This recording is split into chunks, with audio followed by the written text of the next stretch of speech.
90s के वो मशहूर अभिनेता जिनकी पहली कुछ फिल्में हिट रही थी, चेहरा तेरा, जुल्फें तेरी, चेहरा तेरा, जिनकी स्मार्टनेस, जिनकी अच्छी बॉडी फिगर की वजह से उन्हें पहले फिल्मों में काम अच्छा खासा मिल रहा था। ये जो तेरी पायलों की छन छन है, आशिकों के दिल की ये धड़कन। धीरे धीरे वो स्टारडम की शीर्ष पर पहुंच रहे थे। आखिर उसके लाइफ में ऐसा क्या हुआ कि पहले उनके ऊपर रेप के इल्जाम लगे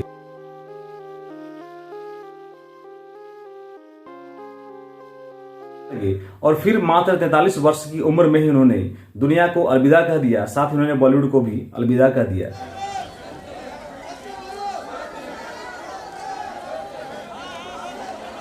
जी हाँ, आज हम बात करने वाले हैं मशहूर फिल्म अभिनेता इंदर कुमार के बारे में। तो नमस्कार, आदाब, सत श्री अकाल, जोहार, प्रणाम। मिथिलेश कुमार का प्यार भरा नमस्कार। अगर आप चैनल में नए हैं, चैनल को सब्सक्राइब जरूर करें। साथ ही कमेंट सेक्शन में आप कमेंट करके जरूर बताएं कि आपको ये कंटेंट कैसा लगा।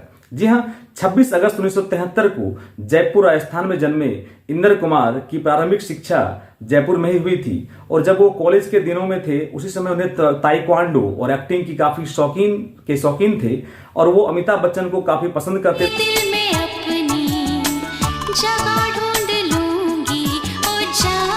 उनके फिल्में भी देखना उन्हें काफी पसंद था।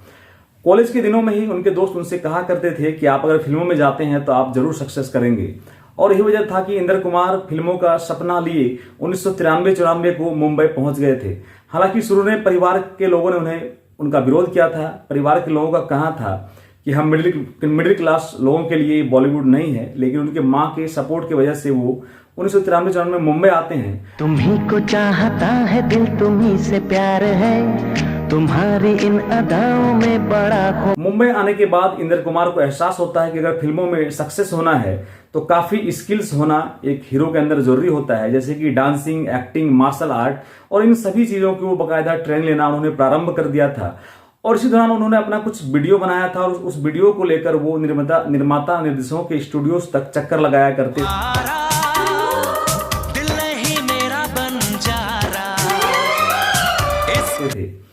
काफी चक्कर लगाने, काफी स्ट्रगल करने के बाद हताश होकर इंदर कुमार जयपुर लौटने वाले थे। उन्होंने अपनी माँ से फोन में कहा भी था कि अब जयपुर लौटना चाहता हूँ। उनकी माँ ने उनसे कहा था कि बेटा 2-3 महीने और रुक जाओ, होली आने वाली है, होली में आ जाना, फिर हम लोग साथ में ही घर में एंजॉय करेंगे। इसी क्रम में, इसी बीच में इंदर कुमार की मुलाकात होती है मशहूर फिल्म निर्माता परवीन शाह से। परवीन शाह उस समय एक फिल्म प्रोजेक्ट कर रहे थे मन में उमंगों के धारे, और इस फिल्म को लेकर उन्हें एक हीरो की तलाश थी। इंदर कुमार जब परवीन शाह के स्टूडियो में जाकर उनसे मिलते हैं, उन्हें अपना वीडियो दिखाते हैं तो परवीन शाह पसंद करते हैं। परवीन शाह उनसे कहते हैं कि आप कल आओ और अपना वीडियो लेकर चले जाओ। दूसरे दिन जब इंदर कुमार वीडियो लेने के लिए वहां पहुंचते हैं इसके स्टूडियो में, तो परवीन शाह कहते हैं चलिए आपको एक फिल्म में मैं लॉन्च करता हूं, और वो फिल्म थी मासूम।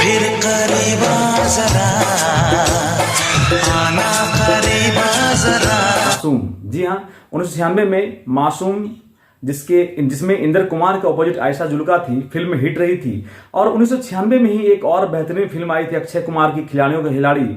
उसी फिल्म में इंदर कुमार को अक्षय कुमार के भाई का रोल मिला था और ये फिल्म भी लगभग हिट थी। ओ जानम,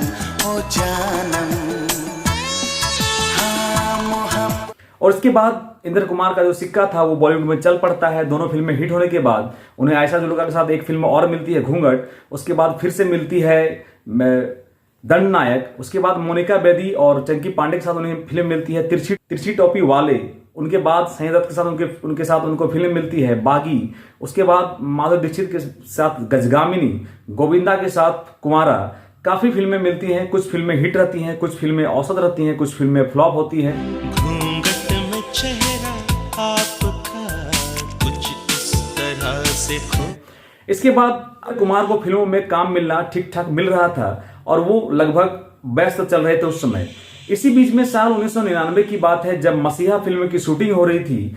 इंदर कुमार को हेलीकॉप्टर में मुकेश ऋषि से लड़ाई करके एक हेलीकॉप्टर से एयर बलून पर कूदना था।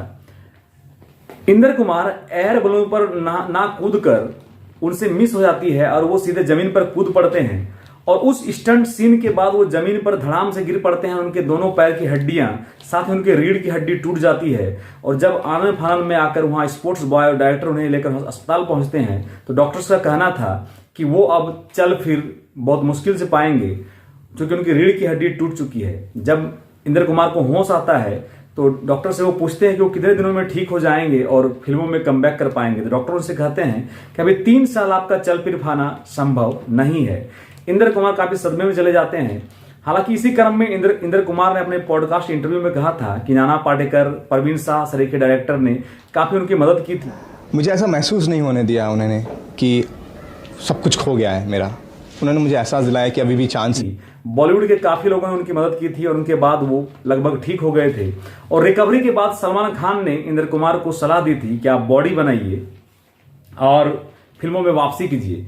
और यही वजह था कि इंद्र कुमार ने सलमान खान से ट्रेनिंग लेकर बॉडी बनाते हैं और साल 2002 में उनकी कमबैक होती है सलमान खान के साथ फिल्म तुमको ना भूल पाएंगे में। के चूड़ी खन के लौंग मारे लश्कारे हम हो गए तुम्हारे। फिल्म लगभग औसत थी और उसके बाद इंद्र कुमार को सलमान खान ने तो काम दे दिया लेकिन उन्हें काम मिलना बहुत कम हो जाता है। और उसके बाद वो टीवी सीरियल्स में भी नजर आते हैं क्योंकि सास भी कभी बहू थी में मेहर के किरदार में और काफी सीरियल्स में वो नजर आए थे। साल 2014 की बात है। उनकी शादीशुदा जिंदगी काफी अच्छी चल रही थी। हालांकि उनकी पहली पत्नी सोनम के साथ उनके तलाक हो जाती है और उसके बाद उनकी शादी होती है उनके एक बचपन के मित्र पल्लवी से।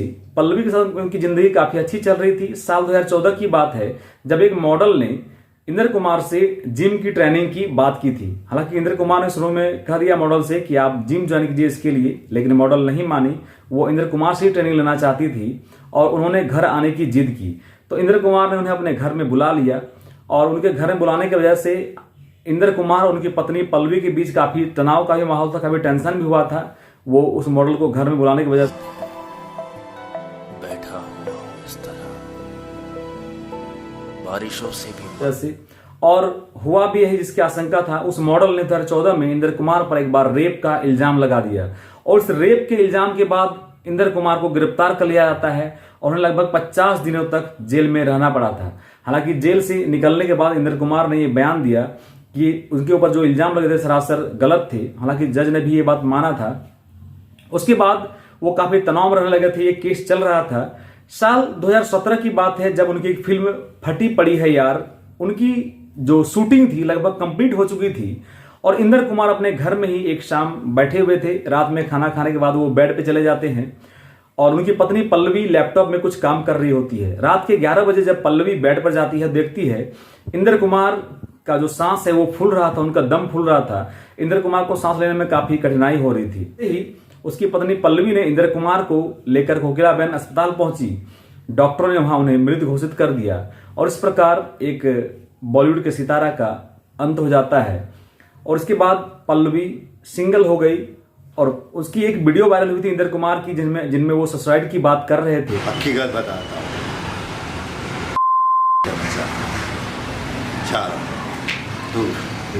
हालांकि पल्लवी ने बताया कि ये उनकी जो वीडियो थी वो एक फिल्म की थी, फटी पड़ी है यार में उनकी एक सीन थी जिसमें सुसाइड की बात कर रहे थे और लोग ये अंदेशा जाहिर कर रहे थे कि उन्होंने सुसाइड किया है। लेकिन वास्तविक बात पल्लवी ने बताया कि वो सुसाइड नहीं किया है। जो फिलहाल हुआ है leak, it is one of the finest performances of Inder. ऐसी ही कहानियों किस्सों के साथ आप बने रहें मिथिलेश कुमार के साथ। जय हिंद, जय भारत।